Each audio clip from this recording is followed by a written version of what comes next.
시청자 여러분 안녕하십니까. 카를로스 정상현입니다. 오늘 정상현의 100만 달러 원탁회의에서는 운명에 대해서 알아보도록 하겠습니다. 운명이란 무엇일까요? 됐습니다. 과연 우리에게 운명이 정해져 있는 것일까요? 아니면 우리가 삶의 의지에 따라서 계속 선택에 의해서 바뀌고 또 만들어지는 것일까요? 오늘 그 부분에 대해서 저하고 한번 알아보시겠습니다.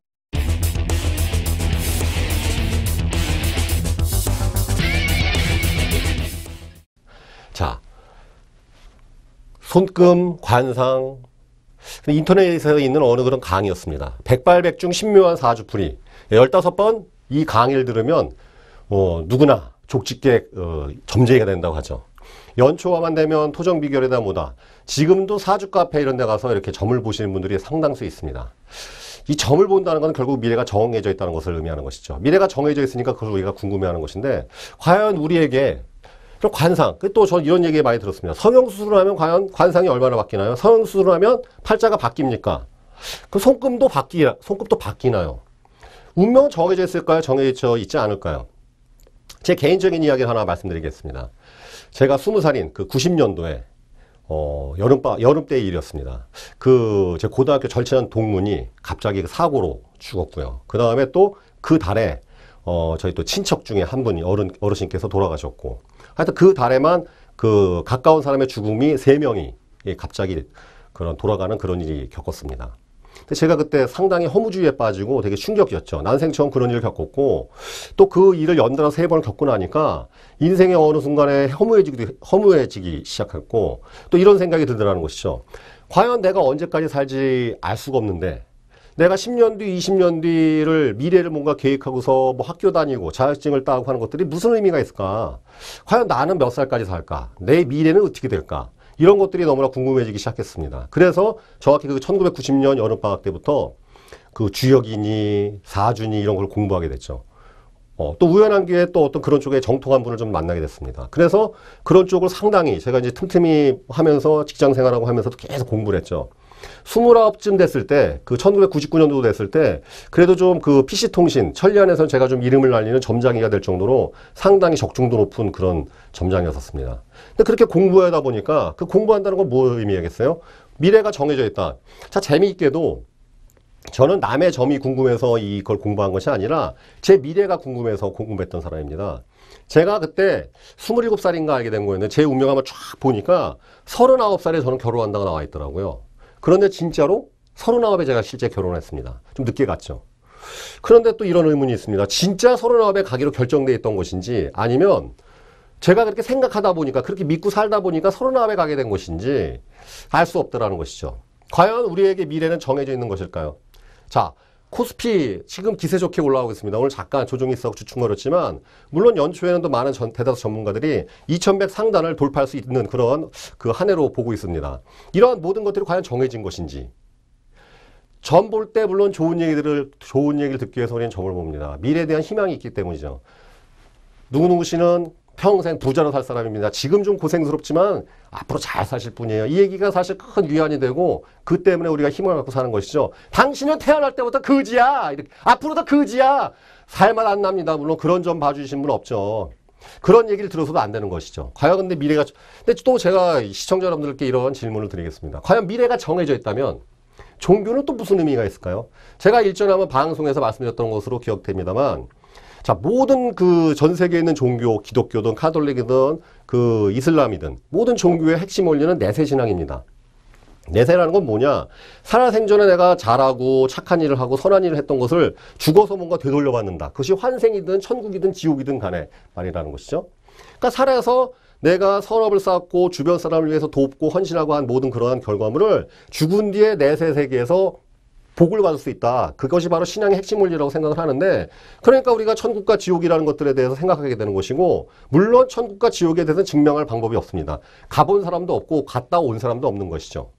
그러나 그런 믿음을 가지고 우리가 종교 생활을 하는 것이죠. 그러나 만약에 인생이 정해져 있고 누구나 태어날 때부터 운명이 정해져 있다면 과연 신은 우리를 어떻게 심판할까요? 왜냐하면 태어나자부터 범죄를 지는 것, 범죄자로서 삶이 정해져 있고, 그 정해진 운명대로 살다가 범죄를 지르고 나쁜 짓을 하다가 죽었을 뿐인데, 왜 신이 정해진 운명대로 살았을 뿐인데 신은 어떻게 우리를 심판할 수 있을까요? 단죄를 할 수 있을까요? 이게 말이 안 되는 것입니다.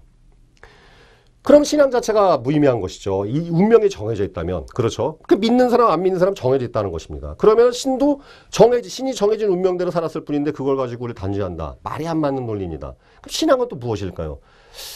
알 수가 없습니다. 사실 운명이 정해져 있고 안 정해져 있다는 에 대해서는 물리학적으로 이미 답이 나와 있습니다. 양자역학이라는 부분이 있습니다. 물리학에서. 그 양자역학의 최신 양자역학에 하면 양자는 중첩 상태라고 하죠. 그러니까 살아있고 죽어있는 상태가 중첩되어 있는 겁니다. 좀 이해하기 어려운 개념이긴 한데요. 운명은 제가 생각하기에는 제 주장은 그렇습니다. 정해진 것과 정해지지 않은 부분이 중첩되어 있습니다. 그러니까 정해진 것도 맞는 것이고 정해지지 않은 것도 맞습니다. 자, 다음 화면을 보시면 자, 요거 얼마 전에 어떤 신문 기사를 제가 캡처한 겁니다. 노력하면 된다. 1만 시간의 법칙이 틀렸다. 그 어느 유명한 또 그 미국에 있는 사람이 세계에 이렇게 성공한 사람들을 다 조사해 보니까 1만 시간, 약 10년 정도의 시간을 한 가지 일에 몰두하게 되면 그 분야의 전문가가 되고 무조건 성공한다는 그런 베스트셀러 책이 있었습니다. 근데 그것을 정면으로 반박하는 과학 기사가 이렇게 등장했습니다. 이 기사의 핵심은 아무리 노력해도 선천적 재능을 따라잡기 힘들다는 것이다. 그러니까 전체 성과에서 노력이 차지하는 비중이 이렇다고 결과가 나왔다는 것이죠. 게임에서는 선천적인 재능이 74%고 노력이 차지하는 비율은 26%. 음악에서는 79%가 선천적인 재능이고 21%만이 노력에 의해서 바뀌는 것이고 스포츠에 대해서는 82%가 재능, 18%는 노력. 공부는 아주 충격적이죠. 96%. 교육, 공부, 특히 공부는요. 96%가 그냥 이 선천적 재능에 따라 결정되는 것이고 아주 조금인 이 4%만 노력에 따라 바뀐다고 이렇게 과학기사 결과가 나왔습니다. 자, 이걸로만 보면은 운명은 결정되어 있는 것이겠네요. 그렇죠? 자, 어느 유명한 학자가 그런 얘기를 했습니다. DNA의 힘은 이길 수가 없다. DNA의 힘은. 이 유전 물질의 힘은 이길 수가 없다. 그러니까 인간이 그렇게 태어날 때부터 디자인되어 있는, 생체적으로 디자인되어 있는 설계도에 따라서 결국 살아가는 것이다. 여기서 의미하는 것은 그걸 의미하는 거 아니겠습니까? 그러니까 재능이 없는 사람은 아무리 공부해도 4%의 노력을 아무리 기울인다 하더라도 이걸 100% 만들기가 너무나 어렵다는 그 기사를 보여주는 내용입니다. 자, 이걸로만 본다면 운명은 정해져 있다고 볼 수도 있겠습니다. DNA에 따라서 그 사람 팔자가 정해져 있는 것이죠. 그러니까 질병적인 부분도 암 걸릴 사람, 당뇨병 걸릴 사람, 무병장수할 사람이 태어날 때부터 정해져 있었다는 것을 의미하는 과학기사일 수도 있습니다. 자, 다음 화면을 보시면 시중에 있는 우리 시청자 여러분께서도 한 번쯤은 보셨거나 읽어보셨을 만한 책들입니다. 뭐 성공하는 사람들의 7가지 습관, 뭐 내 안에 잠든 거인을 깨워라, 브라이언 트레이시의 성취심리, 또 내가 마음 먹은 것들, 내가 희망하는 것은 뭐든지 이루어진다는 시크릿이라는 책부터 데일 카네기의 인간관계론부터 이 모든 자기계발서입니다. 자기계발서. 자기계발서 한 권쯤은 읽으셨으리라고 생각됩니다. 그럼 이 자기계발은 뭡니까? 내 노력력에 따라서 얼마든지 인생을 바꾸고 할 수 있다는 내용이 주를 이루죠. 그러니까 다 거짓말이겠네요. 그죠? 다 거짓말이고 책 팔아먹으려고 하는 수작인 것 같습니다. 왜냐하면 DNA에 의해서 이미 결정되어 있고 인생이라는 것이 우리가 손권관상이랄지 이런 모든 것으로서 팔자가 정해져 있다면 이거 다 헛소리죠. 이거 책 팔아먹으려고 다 하는 수작들이고 다 헛소리인 것 같은데 정해져 있는지 안 정해져 있는지 저도 사실 모릅니다. 알면 제가 이 자리에 있으면 안 되겠죠. 어디 저기 산 위에 있거나 아니면 무슨 큰 일을 좀 더 큰 데에 있어야 될 거라고 생각되는데 자, 이제부터 제가 말씀드릴 내용은 사람의 그런 운명을 정하기도 하고 아니면 그 사람의 운명을 결정하는 주요 원인들, 핵심들의 원리를 제가 이러한 책들에 있는 내용들을 다 이렇게 좀 두루 읽어보고 공통된 내용들을 제가 또 삶의 경험을 통해서 했던 내용을 우리 시청자 여러분들에게 소개해 드리도록 하겠습니다. 자, 다음 화면에 자, 운명을 결정하는 법칙 첫 번째입니다. 중력의 법칙. 예, 만유 인력의 법칙이라고 하죠. 자, 영국의 과학자 뉴턴이 세계 발견한 중력의 법칙입니다. 자, 이것은 참 대단한 일입니다. 수천 년 동안 사람들은, 모든 사람들은 다 이 사과나무에서 사과 떨어진 거 다 누구나 봤는데, 이 뉴턴만 이걸 딱 보고서, 저 사과가 왜 떨어지지? 그러니까 누구든지 그 떨어지는 걸 지극히 당연하게 생각하는 것을 오로지 뉴턴만이 처음으로, 야, 저 사과가 왜 떨어질까? 아, 모든 물체는 서로 끌어당기는 힘이 있구나. 그것이 만유인력이라고 하죠. 특히 이 중력에서, 이 지구에서 작용하는 것을 우리가 중력이라고 합니다. 왜냐하면 지구는 아주 큰, 우리 인간이나 이 이상에 있는 모든 그런 이 모든 물체에 비해서 크기가 어마어마하게 크니까 모든 물체를 끌어 당기는 것이죠. 중력의 법칙. 사람에게도 비슷한 법칙이 적용됩니다. 다음 화면에 자, 중력도 이렇게 행성의 크기 지구입니다. 태양계에 있는 행성들을 제가 그림을 보여드리는 건데 수성, 그 다음 금성, 지구, 화성, 목성, 토성, 천왕성, 해왕성 이렇게 있습니다. 당연히 여기 이제 태양이 있죠. 그러면 크기에 따라 중력의 크기가 틀립니다. 그래서 지구보다는 당연히 목성이 훨씬 더 중력이 크겠죠. 또 태양이 훨씬 더 크겠죠. 그렇기 때문에 우리가 태양의 중력에 잡혀서 태양의 주위를 이렇게 빙빙빙 지구가 돌고 이 행성들이 도는 것이겠죠. 그렇죠? 그러니까 행성의 크기에 따라 중력도 달라집니다. 사람도 갖고 있는 믿음의 강도와 목표의 명확성, 행동의 강약에 따라 만유인력이 달라집니다. 이걸 끌어당김의 법칙이라고도 표현한 그 내용도 있는데 이게 무슨 뜻이냐면요.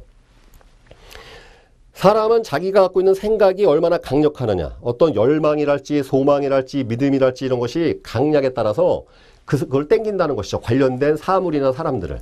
그죠?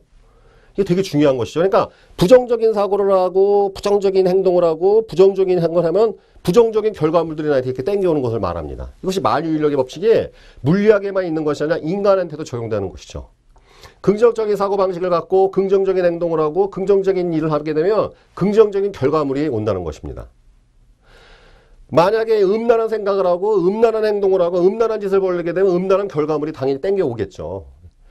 부자가 되기 위해서 돈에 대해서 집중하고 돈에 대해서 연구하고 돈에 대해서 생각하고 돈에 몰두하면 돈이 벌리는 것이고 가난하는 거에 대해서 생각을 하고 가난에 집중하고 가난에 대해서 가난한 행위를 하게 되면 가난한 결과물들이 땡겨온다는 것을 또 의미하기도 합니다. 주식도 마찬가지인 거죠. 제가 주식을 강의하거나 이렇게 교육할 때 항상 하는 게 이기는 습관을 가지시라. 항상 그 주식 깨지시는 분들이 항상 깨져요. 그러니까 이 빠지는 종목 쫓아 들어가고 근데 먹으시는 분들은 항상 수익을 내시는 분들은 꾸준한 수익을 내더라는 것이죠. 이것도 패턴이 있습니다. 그러니까 그 습관을 만드는 것이 되게 중요한 것인데 아무튼 여기서 이제 의미하는 것은 사람도 각 사람이 갖고 있는 그 생각의 강도, 그 다음에 그 행동의 어떤 그 강도, 이런 것들에 따라서 이 사람이 무슨 생각을 하고 있고 무슨 행동을 하냐 이런 거에 따라서 그러한 결과물들을 땡겨온다는 것이죠. 끌어당긴다는 것이죠. 그러니까 이제 사실 그 사이비 종교 교주도 뭐겠습니까? 사이비 종교에 그 사람의 그런 어떤 교주의 생각이 강력하니까 그 주변에 그것에 동조하는 신도들이 끌어당겨지는 것이죠. 중력의 법칙 이렇게 설명을 할 수가 있습니다. 첫 번째, 운명을 결정짓는 그 첫 번째 법칙은 바로 중력의 법칙입니다. 그래서 우리가 무슨 생각을 갖고 있느냐, 그 생각이 얼마나 강하느냐, 그 다음에 그 행동을 얼마나 우리가 집요하게 했느냐, 그거에 따라 그러한 모든 결과물들이 땡겨오는 것이 첫 번째 운명을 결정하는 법칙이라고 할 수 있겠습니다. 자, 두 번째 법칙은 다음 장면에 관성의 법칙입니다. 관성의 법칙. 운명을 결정하는 법칙 두 번째입니다. 관성의 법칙. 관성이라는 건 무엇일까요? 그러니까 이것이 이제 그 뉴턴이 또 이렇게 발견한 그 운동의 법칙 세 가지 3대 법칙입니다. 그 중에 하나가 관성의 법칙인데 가만히 있는 물체는 가만히 있으려고 하고 일정한 속도로 움직이는 물체는 일정한 속도로 움직이려고 하는 그러한 관성을 갖고 있는 그것이 일관성을 갖고 있는다. 그것이 바로 관성의 법칙이라고 표현되어 있습니다. 그러니까 우리가 사람이 이렇게 가만히 있을 때 움직이려고 하면 에너지가 필요하지 않습니까? 그리고 반대로 우리가 한 방향으로 이렇게 달려가고 있으면 스톱하기 위해서는, 멈추기 위해서는 또한 에너지가 필요한 것이죠. 그러니까 모든 물체는 그 일정한, 움직이던 안 움직이던 간에 그 일정한 속도와 방향성을 유지하려고 그 형태를 유지하려고 노력을 한다는 것이죠. 자, 이것이 사람의 운명과 무슨 관계가 있느냐? 다음 화면에, 이렇게 표현될 수가 있겠죠. 걸으시는 분이 있고 자전거 타고 가시는 분이 있고 자동차 타고 질주하시는 분이 있고 고속철로 달리시는 분이 있고 뭐 이렇게 있습니다. 참 관성을 이렇게 표현했는데요. 어떤 사람이 하나의 목표를 이루기 위해서 이렇게 걸어갑니다. 걸으면 아무래도 속도가 늦겠죠. 걷다 보면은 쉬고 싶을 때도 있고 그 방향이 이렇게 일정할 수도 없습니다. 틀릴 수 있는 것이죠. 우리가 걷는다는 어떠한 그 걸음이라는 것들, 와서 속보로서 가는 것이 아니라 일반적인 걸음이라는 것은 그렇게 관성이 법칙에 크게 작용하는 행위는 아닙니다. 그러니까 가다 쉴 수도 있고, 가다가 딴 방향으로 빠질 수도 있고, 그런 일이 벌어지는 것이죠. 그러니까 목표한 일이 되는 경우도 있고 안 되는 경우도 있는 것이죠. 그러니까 뭔가 아직은 불확정성이 좀 있는 부분입니다. 그런데 이 사람이 걷는 걸 멈추고서 자전거를 탔습니다. 그럼 좀 더 스피드가 빨라지고 일관성이 더 직진성. 내가 자전거도 어느 정도 스피드를 올리게 되면 갑자기 핸들 틀기가 어렵지 않습니까? 그러니까 좀 더 관성이 더 강력해지겠죠. 뭔가 도달하는 속도가 빨라지겠죠. 바뀌는 변화 속도도 빨라질 것이죠. 근데 이 사람이 자전거를 버리고 이제는 고급 자동차를 타고 질주하기 시작했습니다. 시속 한 150km, 200km를 질주합니다. 자전거는 한 40km밖에 안 되는데 이건 시속 4km에서 6km 정도 되는 것이죠. 그럼 어떤 일이 벌어질까요? 좀 더 목적지에 빨리 가게 되고 그 다음에 이 속도를 멈추기가 되게 어려워지죠. 시속 200km로 달린 자동차 멈추려면 얼마나 어렵습니까? 그죠? 그러니까 그 방향으로 계속 달리는 것이죠. 예측도 더 쉬워지고요. 근데 이 사람이 이제 자동차를 버리고서 시속 300km 이상을 질주하는 고속철을 탑승했습니다. 이 정도 수준 되면은 못 막습니다. 이 멈출 수 없는 것이죠. 너무나 스피드가 빨라지기, 관성이 너무나 강력해지기 때문에 관성의 힘이. 그렇죠? 그러니까 이걸 어떻게 통제해볼 방법이 없어요. 그런데 이 사람이 혼자 달리는 게 아니라 이제는 고속철보다 더 빠른 비행기, 전투기입니다. 그러니까 마하 3의 속도죠. 시속 1000km 정도로 달리는 전투기에 똑같은 생각을 갖고 있는 사람들하고 같이 뭉쳐갖고 편대 비행을 해요. 그 못 말리죠. 이거 이 정도 수준 되면 못 말립니다. 막을 방법이 없어요. 이걸 멈추게 하거나 방향을 틀 수 있는 방법이 없습니다. 너무나 하니까. 근데 이 사람이 이제는 더 발전돼 갖고 이제는 항공모함 수준이 됐어요. 4명이 아니라 일개 군단이 돼 갖고 자기가 목표한 방향으로 계속 달립니다. 자, 이 항공모함 전단을 여기에 이제 탑승된 승무원만 1만 명 넘어가는 집단인데 막을 수 있을까요? 자, 관성의 법칙은 이런 것을 의미합니다. 자, 제가 일전에 방송에서 말씀드린 바 있습니다. 이게 사람이 습관이라는 것들은 보통 3번 정도가 반복되면 관성이 생기게 되죠. 그러니까 그것을 이제 바꾸거나 멈추려면 되게 힘이 들기 시작합니다. 자, 예를 들어서 저의 경우에는 제가 가계부를 한 30살부터 쓰려고 계속 노력을 하다가 몇 번 실패했었죠. 근데 정확히 제가 34부터 가계부를 꾸준히 시작해갖고 지금 10년째, 횟수로 한 10년째 쓰고 있습니다.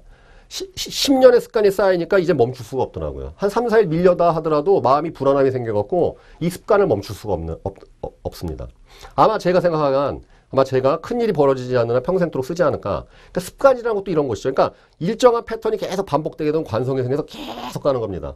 아침마다 조깅하는 건 매우 어려운 일이죠. 그러나 그것이 어느 습관이 들고 그것이 몇 달, 1년, 3년 누적되기 시작하면 못 말린다는 것입니다. 산에 가는 습관이든 공부하는 것이든 그 모든 것들이 관성이 한번 생겨서 스피드가 빨라지면 못 말린다는 것이죠. 그러면 그 운명대로 가는 것입니다. 그 운명을 자기가 정하는 것이죠. 그러니까 자기가 항상 건강하게 사는 습관, 음식도 소식하고, 그 다음에 건강한 음식, 채식을 하려고 노력하고, 운동을 하고, 꾸준하게는 그 사람은 건강한 운명을 만들어 나가는 것이죠. 이것이 관성이 만들어지는 것입니다. 자, 3일. 우리는 작심삼일이라도 계속 꾸준히 할 필요가 있습니다. 작심삼일이라는 원래 한자의 원래 뜻은 3일 만에 때려친다는 일이 아니라 3일에 걸쳐서 생각해서 뭔가 결심한다는 뜻인데 어쨌든 3일이라도 마음이 바뀝니다. 그렇죠. 그러니까 작심삼일을 한다도 꾸준히 할 필요가 있는 것이고 그것이 3개월 정도 유지되면 어떤 일이 벌어질까요? 바로 습관이 바뀝니다. 습관이 바뀌게 되면 태도도 바뀌고 인생에 대한 방향성이 달라지는 것이죠. 3년 정도 지속하면 어떤 일이 벌어질까요? 3년 정도 지속하면 바로 그 사람의 팔자가 바뀌기 시작합니다. 30년 지속하면은 그 사람 인생에 한 가지 일은 크게 이룰 수가 있는 것이고 평생을 지속하게 되면 유명한 사람이 되겠죠. 그 방면에 대해서는 아주 유명한 사람이 되어가는 것입니다. 자, 운명을 결정하는 두 번째 법칙 바로 관성의 법칙이었습니다. 자, 운명을 결정하는 법칙 세 번째 있습니다. 전자기장의 법칙. 이 맥스웰이 발견한 그 전자기장의 법칙입니다. 이 사람마다 이제 에너지가 있죠. 에너지가. 그러니까 우리 시청자 여러분들 아실 겁니다. 어떤 사람을 만나면 우리를 이렇게 기분 좋게 하는 사람이 있죠. 뭔가 긍정적인 에너지 이런 걸 이렇게 내뿜는 사람이 있고, 아유, 저 사람 만나면 재수의 오미부터 그냥 부정적인 에너지를 막 뿜어주는 분들도 있습니다. 사람마다 에너지가 생긴다는 것이죠. 에너지를 뿜는다는 것이죠. 꼭 이 전자기장이라는 것은 이제 물리적으로 말씀드리면은 화면을 보시죠. 다음 화면 좀 부탁드리겠습니다. 이 자석에서 나오는 이게 이제 전자기력선을 의미합니다. 전자기력선. 그래서 이 그림에 대해서 한번 보셨을 거라고 생각됩니다. N극이 있고 S극이 있으면 이렇게 이제 전자기력선이 형성됩니다. 자석을 통해서. 그래서 우리가 나침판을 가지고도 북쪽, 남쪽을 방향할 수 있는 이유가 뭐겠습니까? 바로 지구 자체가 하나의 거대한 자석으로 이루어져 있기 때문인 것이죠. 그래서 지구도 북극과 남극이 있습니다. 그렇기 때문에 우리가 이 거대한 자석이 있기 때문에 우리가 나침판을 가지고서 방향을 찾을 수 있는 것이겠죠. 그죠? 그러니까 이 전자기력, 이러한 물체들은 이렇게 전자기력선이 있습니다. 인간도 마찬가지로 이렇게 에너지를 뿜는다는 것이죠. 주변에 끊임없이 눈에 보이지 않지만 에너지를 뿜어낸다는 것이죠. 자, 강한 자석에 쇠를 이렇게 붙여놓으면 무슨 일이 벌어지죠? 오랫동안 붙여놓으면 그 수에도 자성을 갖게 돼 있습니다. 자석이 되는 것이죠. 사람 팔자도 그런 경우가 되게 많습니다. 어떤 사람이 기가 되게 세고 이 에너지, 이 전자기, 그러니까 사람이 뿜어낸 열정이 되게 세고 그 에너지가 만약에 부유한 에너지를 갖고 있다 하면은 가난한 사람이 그 사람하고 이렇게 친해지게 되고 그 영향을 받아 결국은 부유한 인생으로 바뀌는 그런 케이스가 많습니다. 그래서 결혼할 때 우리가 참 주의해야 하는 것이죠. 왜냐하면 부부관계라는 것은 남녀 간의 아주 이 공간에서 가족으로 인연을 맺으면서 끊임없는 영향을 미치게 되죠. 자, 예를 들어서 여자가 부인이 아주 부자가 될 팔자예요. 부자가 될 팔자인데 기가 약합니다. 그러나 남편은 아주 가난할 팔자인데 기가 아주 세면 어떤 일이 벌어질까요? 결국은 이 에너지에 휘말려갖고 부인도 가난하게 사는 것이죠. 그 반대도 마찬가지입니다. 내가 이 배우자 때문에 이 복을 받아서 덕을 받아갖고 사는 경우도 있다는 것이죠. 이 에너지 이렇게 내뿜는다는 것이죠. 근데 이 에너지가 사람마다 강도가 틀립니다. 자, 오바마 대통령 같은 경우는 어떨까요? 전 세계적으로 그 에너지를 뿜어내죠. 이 사람의 한마디는 세계의 정치, 경제에 큰 영향을 미칩니다. 생각에 따라서 무슨 생각을 하느냐에 따라서 이런 에너지가 결정되는 것이죠. 그러니까 이 오바마 대통령이 무슨 생각을 하고 어떠한 한마디에 따라 전 지구적인 파장을 이렇게 미치는 것이죠. 자, 워렌 버핏. 세계적인 투자가 오마이현이라는 워렌 버핏. 이 사람 한마디가 주식시장에 또 큰 물결을 만들지 않습니까? 그러니까 사람은 누구나 이렇게 에너지를 뿜어낸다는 것이죠. 그러니까 내가 무슨 생각하느냐에 따라서 에너지를 뿜어내고 그것을 통해서 또 끌어당기는 것이죠. 그 해당되는 사람들을. 그러니까 항상 주기적으로 내가 무슨 생각을 하는지, 내가 주변 사람이 어떠한 영향을 끼치는지, 그것이 되게 중요하다는 것입니다. 왜냐하면은 이 자석하고 똑같아가지고서 이 에너지를 이렇게 뿜어내게 되면은 그것과 동일한 존재들이 등장하는 것이죠. 그러니까 내가 즐거운 생각을 하고 즐거운 일로 살고 즐거운 마음으로 살고 무슨 일이 되게 벌어지겠어요? 그 긍정적인 파장이 계속 주변에 끼치니까 주변 사람들도 기쁘게 하고 해주는 것이죠. 그런데 우울하고, 자, 예를 들어서 어느 가정이 있는데 부모 중에 한 명이 우울증에 빠지거나 하면 큰일 나죠. 그 우울한 에너지가 계속 뻗치니까 남은 가족들이 얼마나 힘든 일이 벌어지겠습니까? 그렇죠? 그러니까 이 사람의 생각에 따라서 끊임없이 에너지가 주변에 이렇게 영향을 미치게 됐습니다. 그렇기 때문에 자신의 에너지, 행복한 마음과 기쁨의 에너지, 이런 것들을 자꾸 생각을 하고 그런 행동하려고 노력하는 것이 나를 결정하는 게 아니라 내 주변에 영향을 끊임없이 미친다는 것이죠. 반대로 나도 역시 영향을 미치게 되어 있습니다. 또 그런 에너지에, 그런 파장에 또 나의 기분이 좌우되고 나의 행동이 교정되고 하는 일이 벌어지는 것이죠. 그래서 이 전자기장의 법칙이 운명을 결정하는 세 번째 법칙을 저는 말씀드렸습니다. 자, 다음 화면에 제가 언제 한번 일전에 방송에서 말씀드렸던 공식 중에 하나입니다. 라이프는 사람의 삶은 머니와 이 시간의 제곱에 곱한 것의 결과이다. 자, 시간이 없으면, 사람에게 우리 인생에 시간이 없으면 아무리 내가 물질적인 자원이나 힘이 있어도 무엇을 할 수 있는 힘이 없는 거겠죠. 내가 내일, 제가 처음에 그 사주팔자라지 그런 걸 공부하게 된 이유가 그거죠. 나에게 정말 주어진 시간이 없다면 나한테 어떠한 물질이든 그런 것이 있음들 무슨 의미가 있겠는가. 자, 물질이라는 것은 이렇게 생각하시면 되겠습니다. 우리 사람 자체를 물질이라고 생각하시면 되는 것이죠. 자, 나는 무엇일까요? 제 육체는 어떻게 보면은 제가 생물학 책에서 본 이야기입니다. 내가 지금까지 먹어치운 모든 음식의 총합이라고 하더라고요. 그렇지 않습니까? 제 몸의 모든 구성물질은 어떻게 했을까요? 최초는 저희 어머님으로부터 온 것이고, 유전물질의 반은 아버님으로부터 온 것이고, 그다음 내 몸의 모든 구성물질은 어떻게 된 거예요? 제가 지금까지 먹어치운 모든 음식의 총합인 것이죠. 사람 그 자체가 사실은 돈이자 몸인 것입니다. 아무리 내가 돈이 많다 하더라도 시간이 주어지지 않으면 소용없는 것이, 여기가 0이 되면은 0 곱하기 여기가 숫자가 많아도 결국은 라이프가 0이 되는 것이겠죠. 그리고 여기가 아무리 또 이 시간이 아무리 많다 하더라도 그 시간을 활용할 만한 물질적인 아무런 힘이나 그런 것이 없다면 어떻게 되겠습니까? 제로로 바뀌는 것이겠죠. 그러니까 인생이라는 것은 시간과 돈의 균형점을 찾는, 물질과 시간의 균형점을 찾는 거라고 제가 말씀드렸는데요. 그러니까 이게 둘 다 구비되어야지만이 우리가 인생에서 무언가를 이룰 수 있다는 것입니다. 다음 화면에 보시면, 자, 피라미드, 만리장성, 제가 이렇게 그림을 보여드리고 있습니다. 자, 피라미드를, 이집트에 기자에 있는 이 피라미드, 한 사람이 과연 제가 평생토록 노력을 한다 그래도 이 피라미드 하나 지을 수가 있을까요? 불가능합니다. 왜냐하면 여기 있는 그 돌멩이 하나하나가 집채만한 돌이죠. 여기 사람이 옆에 있어도 보이지가 않습니다. 그러니까 어마어마한 건축물이죠. 그러나 이 피라미드도 결국은 이때 당시에 쿠푸왕이라는 왕에 의해서 건설된 것인데 한 사람의 행동과 생각에 의해 건설됐습니다. 그렇죠? 그런 다음에 그러한 생각에 의해서 노예들을 잡아서 이렇게 해갖고 만든 것이죠. 한 사람의 생각과 행동으로 인해서 만들어진 것이 바로 피라미드입니다. 그러니까 인간 내 하나의 물리적인 힘과 생각으로서는 사실 도저히 만들 수가 없습니다. 그러나 그 생각에 동참하는 사람들을 만들고 그 다음에 물질을 동원하면은 이러한 일을 만들어낼 수 있는 것이죠. 자, 만리장성도 그렇습니다. 누가 만들었습니까? 진시황이 만들었죠. 진시황. 혼자서 이 만리장성 제가 벽돌을 아무리 잘 쌓은들 만들어낼 수 있겠습니까? 못 만들어가는 것이죠. 진시황이라는 사람이 생각을 했기 때문에 진시황이라는 사람이 이것을 추진했기 때문에 이 만리장성이 그때 건설됐고 지금 2000년이 넘어도 지금까지 유산으로서 이어지는 것이죠. 자, 해인사에 보관되어 있는 8만 대장경입니다.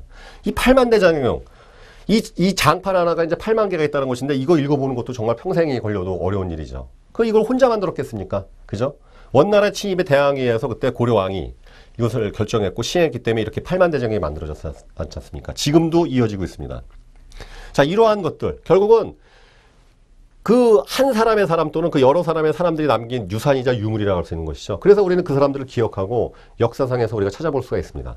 자, 에디슨이 만든 백열전구입니다. 당시에 백열전구를 이 백열등을 만들기 위해서 수많은 사람이 도전했지만 결국 성공한 사람은 에디슨 한 명이었습니다. 그렇기 때문에 인류 역사에 큰 파장을 미치고 많은 사람의 전 지구적인 그 영향을 미치고 변혁을 불러왔죠. 그러니까 지금도 우리는 이 백열전구를 볼 때마다 에디슨을 기억할 수가 있는 것입니다. 에디슨이 살아생전에 만들어낸 결과물인 것이죠. 자, 자동차왕 헨리 포드입니다. 그러니까 자동차를 최초로 대중화한 사람인데 이 인류 역사에서 자동차가 대중화되면서 얼마나 세상이 바뀌었습니까? 지금도 우리 시청자 여러분께서 누리는 어떤 그 교통의 편리함이랄지 자가용이랄지 모든 것들이 헨리 포드가 자동차를 대중화하는 기술을 만들고 하면서 시작된 것입니다. 이 사람으로 인해서 또 전 지구적인 많은 사람들이 영향을 미치고 운명이 바뀌게 된 것이죠. 아이폰. 이 스마트폰 혁명을 불러일으킨 스티븐 잡스의 돌아간 그 스티븐 잡스의 그 삶의 그 유산이라고 할 수 있겠죠. 이 아이폰이 등장함으로 인해서 지금 불과 4, 5년 만에 우리의 삶이 얼마나 바뀌었습니까? 아이폰 등장하게 우리에게 인터넷은 집에 가서 책상에 앉거나 사무실에 있는 PC를 통해서만 인터넷 접속할 수 있었는데 지금은 스마트폰을 통해서 우리는 실시간으로 아무 데서나 인터넷 접속할 수 있고 아무 데서나 얘기를 편하게 나눌 수 있고 전 지구의 누구하고 소통할 수 있는 그러한 혁명이 시작된 것이죠. 이 모든 것들이 바로 그 한두 명, 한 명, 두 명 되는 사람들이 생각하고 실행에 의해서 만들어지고 전 인류의 운명을 바꿔놓은 대사건을 일으키는 것이죠. 바로 이 삶이라는 것은 그 사람이 생전에 이룩해놓은 어떠한 가치로서 우리가 평가될 수가 있는데 일단 첫 번째 시간이 주어져야 한다는 것이죠. 그 다음에 그 시간에 활용할 수 있는 그 시간을 활용할 수 있고 그 다음에 자기가 생각한 대로 무엇을 만들어내고 기획할 수 있는 그런 물질이 제공되어야만 합쳐질 때 삶의 가치가 완성된다. 저는 그렇게 운명의 가치가 완성된다. 저는 그렇게 파악하고 있습니다. 자, 다음 화면에 오늘의 어찌 보면 결론이라고 할 수 있습니다. 제가 자기계발서를 그렇게 많이 읽지 않아도 가끔 읽는 사람입니다. 근데 요 근래 나온 책 하나를 소개하겠습니다. 이 책은 뭐냐면은 결국 당신은 이길 것이라는 나폴레온 힐의 그 책입니다. 그래서 시중에 요 근래 나온 제가 그 책 중에서는 가장 뭔가 시청자분과 교감을 할 수 있는 그런 중요한 책이라서 해서 오늘 내용의 결론으로 등장하는 것입니다. 자, 사람의 운명이 결정되어 있는지 안 돼 있는지 사실 그건 중요한 문제가 아닙니다. 관건은 내가 원하는 삶을 사느냐, 내가 만족할 수 있는 삶을 사느냐가 이것이 핵심이겠죠. 내가 만족할 수 없는 삶인데 결정되어 있으면 머리 아픈 일인 것이고 내가 만족할 수 있는 삶인데 그것을 내가 할 수가 없다면, 해낼 수가 없다면 그건 소용없는 것 아니겠습니까? 어찌됐든 이 책에서 중요한 것은 뭐냐면은 사람의 운명은 하기 나름이다. 내가 결정하는 것이다. 그렇게 결론을 하고 있습니다. 근데 여기서 되게 중요한 내용이 나오는 것이죠. 지금 당장 혹시 시련이나 좌절, 실패 이런 것에 혹시 겪고 계신 분이 있으신가요? 자, 이 책에서 나오는 결론적인 내용은 뭐냐면은 인간에게 있어서 최악의 질병은 바로 망설임입니다. 망설임으로 인해서 사람의 운명이 망가진다는 것이죠. 사람의 팔자가 망가진다. 겉으로 보기에 아무리 어려워 보여도 모든 적법한 문제는 반드시 해결 방법이 있다. 과거의 모든 위대한 지도자들 역시 성공에 이르기까지 역경에 시달리고 일시적인 좌절을 경험했다. 그러니까 좌절과 역경, 사실 저도 기쁘게 살고 싶고 행복하게 살고 싶습니다. 좌절과 역경, 시련 누구나 싫은 것이죠. 그러나 이 책에서 얘기하는 것은 무엇이냐면 그것은 바로 더 큰 축복이라는 것이죠. 그런 성공으로 가기 위한 문이었다는 것입니다. 물론 이 이야기는 우리가 식상한 이야기일 수도 있다는 것이죠. 그러나 이 얘기에서는, 이 책에서는 어떻게 이것을 설명했는지 제가 또 말씀드리도록 하겠습니다. 순간의 좌절과 실패는 진정한 성공을 찾아가는 여정의 일부분이다. 용기를 잃지 않고 실패를 극복하는 능력은 위대한 성공을 이룬 모든 사람들의 핵심 자산이다. 사람은 믿음에 대한 본질부터 바꿔야 물질적, 재정적 상황을 바꿀 수 있는 힘을 얻는다. 사람은 믿음에 대한 본질부터 바꿔야, 내가 무엇을 믿는지를 바꿔야 물질적, 재정적 상황을 바꿀 수 있는 힘을 얻는다. 이렇게 이제 제가 나오는 얘기 중에서, 나오는 말들 중에서 좀 요약을 해서 정리했습니다. 자, 구체적인 다음 방법을 말씀드리겠습니다. 다음 화면에 요에 있는 내용은 바로 이제 이 책에 있는 모든 내용을 제가 요약 정리한 내용입니다. 여기에 보면 어떻게 나와 있냐면요. 그러니까 악마와의 인터뷰가 있는데 진짜 악마가 존재하는지 안 하는지 알 수가 없습니다. 악마. 그러니까 어찌됐든 이 악마란 존재가 귀신인지 괴물인지는 알 수 없어도 어쨌든 인간을 망가뜨리고 인간을 파멸시키는 존재로 이렇게 생각하시면 되겠습니다. 책 내용의 70%가 악마와의 인터뷰인데 그 내용을 제가 이제 정리해서 말씀드립니다. 그러니까 악마는 사람을 방황하게 만든다는 것이죠. 인간을 방황하게 만들어서 파멸로 이끄는 존재라는 것이고, 우리가 그것을 극복했을 때 성공하는 행복하고 기쁜 그런 삶을, 그러니까 물질적으로, 영적으로, 정신적으로 자유로운 삶을 누릴 수 있다. 이 책의 핵심은 그 내용입니다. 자, 이 내용을 말씀드리기 전에 그 책에 대한 실물을 제가 보여드리면 이렇습니다. 자, 이 책에서 이 악마에게, 지금 현재 악마에게 시달리고 있는 사람들을 어떻게 표현했느냐. 자, 우리 시청자 여러분께서도 한번 참고하시기 바랍니다. 인생에서 중대한 목표가 없는 사람은 방황자라고 합니다. 자, 방황자들은 어떤 특징을 갖고 있느냐. 자신감이 없기 때문에 사람들 눈에 잘 띄고, 생각이나 노력을 요하는 일은 절대 하지 않고, 체면을 차릴 수 있다면 수입의 전부를 써버리거나 그 이상의 지출하거나 하는 사람이요. 실제든 가상이든 어떤 이유로든 병들어 괴로워할 것이고, 육체적 고통은 최대한 겪지 않게 기도를 하는 사람. 상상력이 전혀 없거나 있어도 조금만 있는 사람. 무언가를 시작할 열정도 결단력도 없고 언제나 쉬운 길만 택하며 자신의 나약함을 노골적으로 드러내는 사람. 성미가 까다롭고 감정을 다스리지 못하는 사람. 다른 사람을 끌어들일 만한 매력적인 인품이 없는 사람. 모든 문제에 대해 의견은 내지만 명확한 지식은 없는 사람. 다방면의 재주가 있지만 정말로 잘하는 것은 없는 사람. 주변 사람들과 협력을 무시하면서 생계 때문에라도 의지해야 할 사람들과도 협력하지 않는 사람.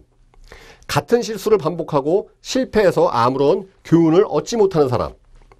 마음이 좁아서 모든 문제를 너그럽게 봐주지 못하고 자신과 반대 의견을 보이는 사람들에게 툭하면 달려드는 사람.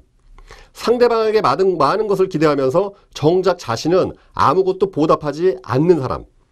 여러 일을 시도하지만 아무것도 완성하지 못하는 사람. 큰 소리로 정부를 비판하지만 개선 방법에 대해서는 정확하게 설명하지 못하는 사람. 할 수만 있다면 최대한 결정을 미루고 누가 강요하면 자신의 입장이나 태도를 번복하는 사람. 과식을 하면서 운동을 하지 않는 사람. 누군가가 술을 사겠다면 마다 않고 달려가는 사람. 할 수만 있다면 기꺼이 돈도 없이 도박판에 뛰어드는 사람. 사람들이 각자 선택한 직장에서 성공가도를 달리는 모습을 보고 비판하는 사람. 방황자는 더 나은 삶을 추구하며 노력하기보다는 생각하지 않고 대충 살기 위해 더 열심히 노력한다. 어떤 주제에 대해 자신의 무지함을 인정하기보다는 거짓말로 일관하는 사람. 만일 다른 사람들의 밑에서 일을 한다면 등 뒤에서 흉을 보고 면전에서는 아부를 하는 사람. 이런 사람이 방황자의 특징으로 책에서 내용이 적혀져 있습니다. 어떤 부분이 해당되시나요? 해당되지 안 되신다면 정말 다행이고 기쁜 일이 아닐 수가 없습니다. 그러나 반대, 그러면 이렇게 방황하지 않는 사람은 어떤 특징을 갖고 있느냐? 이렇게 적혀 있습니다. 목소리에서 풍기는 기품, 민첩한 발걸음, 반짝이는 눈빛, 신속한 결단력, 이런 것을 갖고 있는 사람이라는 것이죠. 그리고 자신이 무엇을 원하는지 정확히 알고 아무리 오랜 세월이 걸리더라도, 아무리 막대한 대가를 치르더라도 반드시 쟁취하고 말겠다고 단호하게 결심하는 사람. 그 다음에 정확한 답변을 하는 사람, 얕은 꾀로 속임수를 쓰지 않는 사람, 많은 사람에게 호의를 베풀지만 다른 사람이 베푸는 호의는 받지 않는 사람, 게임에서든 전쟁에서는 언제나 선두에 서는 사람, 정답이 모른다면 솔직하게 말하는 사람, 기억력이 좋지만 절대 자신의 결정을 덮을 목적으로 이용하지 않는 사람, 아무리 많은 비난을 받아도 자신의 실수를 남의 탓으로 돌리지 않는 사람, 베푸는 사람, 그 다음에 모든 사람에게, 만나는 모든 사람에게 긍정적인 자극을 주는 존재, 이런 자주적으로 사고하는 그런 능력을 갖고 있는 사람, 이렇게 표현되어 있습니다. 자, 게으름과 무관심이 머뭇거리는 이 망설임을 불러일으키고 이것이 결국 사람을 방황시킨다는 것이죠. 악마의 사명은 무엇이냐? 인간을 두려움에 중독시키고 자주적인 사고를 정지시키고 생각을 못하게 만들고 방황하게 만드는 것이 악마의 사명이라고 나와 있습니다. 특히 어떠한 두려움, 가난에 대한 두려움, 비판에 대한 두려움, 질병에 대한 두려움, 실현에 대한 두려움, 노화와 죽음에 대한 두려움, 이것이 인간을 가장 괴롭히는 마귀의 술책이라고 합니다. 악마의 술책. 자, 악마는 그래서 사람을 어떻게 방황으로 이끄느냐? 일단 사랑에 대한 갈망. 이 사랑은 사람이니까 사람이 외로움에 대한 공포를 갖고 있는 것이죠. 두려움이 있고. 사랑을 통해서 성에 대한 갈망, 돈에 대한 탐욕, 무에서 유를 얻으려는 요행심리. 요행심리. 편하게 가려는 요행심리죠. 허영심과 자만심, 타인을 지배하려는 욕망, 술과 마약에 대한 욕망, 자기를 드러내려는 욕망, 잘난 체 하고 싶은 거죠. 모방하고 좀 편하게 창조적인 것을 하는 것이 아니라 남을 다른 사람을 모방해서 좀 더 편하게 하고자 하는 그러한 그 게으른 심리, 모방하고자 하는 욕망, 죽은 뒤에 영생하고자 하는 욕망, 주인공이 되고 싶은 욕망, 음식에 대한 욕망, 이러한 욕망들이 내 마음에 불러일으킨다면 바로 악마가 유인하고 있다는 것을, 유인하고 있는 것이라 이 책에서 설명하고 있습니다. 그 유인에 빠져나가게 되면은 사고는 정지되고 그 다음에 방황이 시작하는 것이죠. 방황이 시작하면은 내가 가야 할 길을 모르게 되고 엉뚱한 일로 빠지는 것이죠. 바로 운명이 바뀐다고도 볼 수가 있겠습니다. 그렇다면 이러한 것들을 막고서 내 사명대로, 내 목표대로 인생을 이끌어 나가려면 어떻게 되느냐. 공식은 여기서 이렇게 나와 있더라고요. 열정과 재능이 필요하고, 열정도 필요하고 재능도 필요합니다. 그 다음에 협력자. 혼자 이루기에는 어렵습니다. 그것에 관련된 협력자의 도움을 받아서 행동하게 되고 그 다음에 거기에 확고한 신념이 더해지게 되면 바로 이것이 성공으로 이끄는 그런 공식이라고 이렇게 나와 있습니다. 영적, 정신적, 육체적 자유를 얻을 수 있는 7가지 원칙은 이렇게 설명되어 있죠. 자, 첫 번째, 명확한 목표를 세워라. 두 번째, 자제심을 길러라. 역경에서 배우라. 환경의 영향을 지배하라. 시간을 잘 활용하라. 조화를 꾀하라. 신중하게 행동하라. 이렇게 7가지의 원칙을 적혀 있습니다. 자, 시청자 여러분, 저는 이렇게 생각합니다. 운명이 정해져 있고 안 정해져 있고는 중요하지 않습니다. 그건 증명이 불가능하니까요. 왜냐하면 이 순간에 제가 방송을 할지, 지금 방송을 하고 있습니다만 할지 안 할지 어떻게 증명하겠습니까? 시간을 되돌려서 안 하는 방법을 안 하는 걸 선택해야 되는데 아시다시피 시간을 되돌릴 방법은 없는 것이죠. 그러니까 이것이 결정되어 있는 것인지 결정이 안 된 것인지 알 도리가 없습니다. 그것에 대해서 아는 것이 중요한 것이 아니라 과연 내가 지금 하고 있는 이 행동들과 내가 지금 가고자 하고 있는 목표, 내가 지금 하고 있는 생각들이 내가 원하는 삶으로 날 이끄는 것인가? 내가 원하는 삶이 되어야 한다고 저는 생각하는데요. 그럼 내가 원하는 삶을 이루기 위해서는 이런 7가지, 이것은 꼭 이 책에서만 나오는 그런 내용이 아니라 어느 성공학서적이나 심지어는 성경이나 불경이나 아니면 모든 그런 종교적인 그 경전에도 다 나오는 내용입니다. 명확한 목표라는 것은 아주 중요한 것이죠. 목표가 없는데 어떻게 우리가 갈 방향을 알겠습니까? 내가 갈 곳을 정해야지. 휴가철에도 갈 곳을 정해야지만이 그곳에 도달하는 것인데 목표가 없는 삶은 방향성이 없는 것이죠. 목표가 있어야 그 방향으로 갈 것이고 가다 보면 말씀드린 대로 관성이 생기는 것이고 관성을 가지고 가다 보면은 협력자가 등장해서 주변에 그런 전자기, 그런 에너지를 뿜게 돼서 그런 협력자와 함께 하나의 무리가 돼서 달려가는 것이겠죠. 자제심 필요합니다. 왜냐하면은 내 하고 싶은 대로, 물론 내가 원하는 대로 삶은 원하는 대로 삶을 살아야 되겠지만 그러나 내 그 순간에 참아야 될 것들이 있습니다. 어떤 식욕이랄지 성욕이랄지 어떤 그런 것들을 그 순간에 자제하지 못하고 마음대로 그걸 분출했을 때 무슨 일이 벌어질까요? 바로 삶에서 우리는 이탈하게 되는 것이죠. 자제심을 가질 필요가 있습니다. 그리고 역경에서 해봐야 되겠죠. 한평생 평탄한 삶이 있을 수가 있을까요? 우리도 길 가다 보면 오르막이 있고 내리막이 있습니다. 자, 주식을 또 마찬가지입니다. 이익 볼 때야말로 우리가 겸손하고 차익 실현에 대해서 항상 준비를 해야 되는 것이 필요한 것이고 손해가 나서 할 때는 손절 또는 어떻게 보면 그 계곡으로 그냥 주식이 계속 바닥으로 자빠질 때 그때야말로 싸게 살 수 있는 또 하나의 기회가 제공되는 것이죠. 어디가 우선인 게 중요한 게 아니라 내가 어떠한 상황에도 적응할 수 있는 그런 안목과 실력을 기르는 것이 더 중요하다고 저는 생각을 합니다. 그렇기 때문에 역경에서 우리가 배울 수 있는 담대함을 갖는 것이 중요하다고 생각합니다. 그리고 환경 영향을 우리는 끊임없이 환경을 바꾸기도 하겠지만 환경 영향을 받습니다. 내가 지금 날씨가 아주 덥죠. 이 더운 날씨에 우리는 끊임없이 영향을 받기 때문에 옷차림새가 바뀌고 그 다음 모든 행동들이 바뀝니다. 그런 환경에 영향을 우리가 받기도 하겠지만 내가 원하는 환경으로 만들 수 있도록 지배해야 됩니다. 그렇기 때문에 그러한 나의 환경에 협조가 되는 사람들을 끊임없이 우리가 찾고 인맥을 형성하고 그런 협조자를 우리가 구해야 하는 것이겠죠. 그 다음에 시간이야말로 우리에게 가장 소중한 자원이죠. 돈이랄지 이런 것들은 우리가 제어할 수 있고 늘리거나 줄일 수가 있습니다. 그러나 시간은 어렵습니다. 시간은 인간의 수명은 우리가 아무리 노력한다 해도 한계가 있는 것이죠. 내가 아무리 장수하고 싶다 그래서 500년, 1000년 살 수는 없습니다. 평균 수명에서 약간 더 이 정도 가지고 우리가 해낼 수 있는 시간이라 할 수 있는 것이죠. 그렇기 때문에 그 시간을 가장 유한한 자원인 시간을 잘 활용하기 위해서 생각을 우리가 끊임없이 가다듬고 내가 지금 이 시간에 이 지금의 나에게 주어진 시간에 어떤 행동을 할지 그렇기 때문에 사고방식을 자꾸 평가하고 내가 무슨 행동을 하는지 우리가 알아봐야 할 이유가 있는 것이겠죠. 그 다음에 주변 사람과 조화를 꾀하라. 독불장군은 장수할 수 없습니다. 무인도에 가봐야 우리에게 성공은 필요 없습니다. 사람에게 돈이 필요한 이유가 뭐겠습니까? 무인도에 있으면 필요한 것은 우리에게 먹을 것과 음식이 필요하지 돈은 필요 없습니다. 돈은 교환 가치를 의미하는 것이죠. 누군가하고 우리가 돈을 교환하기 위해서, 그러니까 물질을 교환하기 위해서 돈이라는 수단을 쓰는 것인데 그렇기 때문에 내 성공을, 나의 기쁨과 행복함을 완성시키려면 주변과 항상 조화를 이루어야 됩니다. 나의 사랑하는 사람, 가족, 그 다음 회사 동료, 이 모든 사람들과 조화를 꾀해야 되는 것이죠. 신중하게 행동하라. 신중해야죠. 신중해서 나쁠 건 없습니다. 근데 망설이는 것과 신중한 건 다릅니다.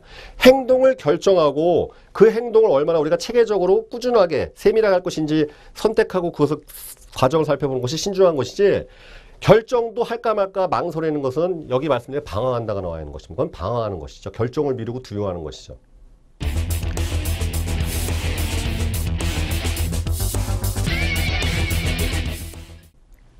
자, 오늘 이제 결론을 말씀드리겠습니다.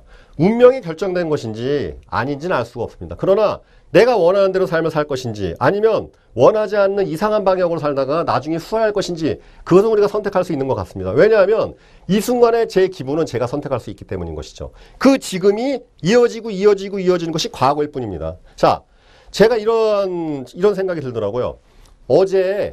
분명 어제는 과거입니다. 어제 제가 만약에 집에서 배우자하고 대판 싸웠어요. 아주. 근데 그거를 그냥 계속 머릿속에 담아두고서 오늘 하루 종일 나쁜 생각을 하고 있습니다. 그러면 무슨 일일까요?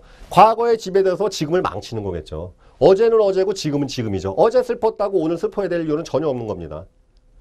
어제 기뻤다고 또 오늘 반드시 기쁘리란 보장도 없는 것이죠. 어제 슬펐으면 어제 일로 끝마치고 오늘은 오늘 할 일, 나에게 중요한 것들을 하기 위해서 내가 던져야 되겠죠. 그러나 이것이 안 되는 분들이 많다는 것이죠. 과거에 30년 동안 내가 어떻게 살아온 그동안 힘들게 살았고 어렵게 살았고 그랬기 때문에 나는 앞으로도 힘들 거야 라고 스스로 운명을 망치시는 분을 많이 봤습니다. 운명을 망친다기보다 그 지금을 망치는 것이겠죠. 그리고 또 내일도 망치는 것이겠죠. 그렇게 운명은 결정되는 것이 아닌가. 근데 사실은 지난 과거에 내가 어떻게 살았든지 간에 그것이 내일 벌어진다는 보증도 없는 것이고 내가 그 때문에 지분이 망가야 될 이유가 없는 것입니다. 마찬가지로 지난 30년 동안 지난 40, 50년 동안 승승장구했다 하더라도 앞으로도 승승장구라는 보장은 없습니다. 그렇기 때문에 겸손해야 되고 또 더 준비하고 안 될 때는 우리가 준비하고 계획을 수립하고서 방비를 해야 되는 것이죠. 이것이 바로 운명이 아닌가. 중요한 거는 우리가 지금 생각하는 이 순간과 이것만이 저의 것이지 이미 내 손에서 떠난 과거는 나의 것이 아닙니다. 그리고 오지 않은 미래를 걱정할 필요가 없는 것이죠. 핵심은 이 순간이 내 시간이고 이 순간에 제가 살아있는 것입니다. 그렇기 때문에 이 순간에 내가 기쁘고 이 순간에 행복해야 됩니다. 긍정적인 사고방식을 가지시고 주변 분들과 조화를 일으키면서 명확한 목표를 가지고서 내 지금의 행동을 해나갈 때 이것이 인간에게는 오히려 지금 이 순간만 결정하는 힘이 있는 것이 아닌가. 이것이 바로 운명 아닌가. 파울로서 정상은 이렇게 주장하고 싶습니다. 시청자 여러분, 여름 내내 건강하시고 건강한 휴가철 되시길 바라겠습니다. 감사합니다.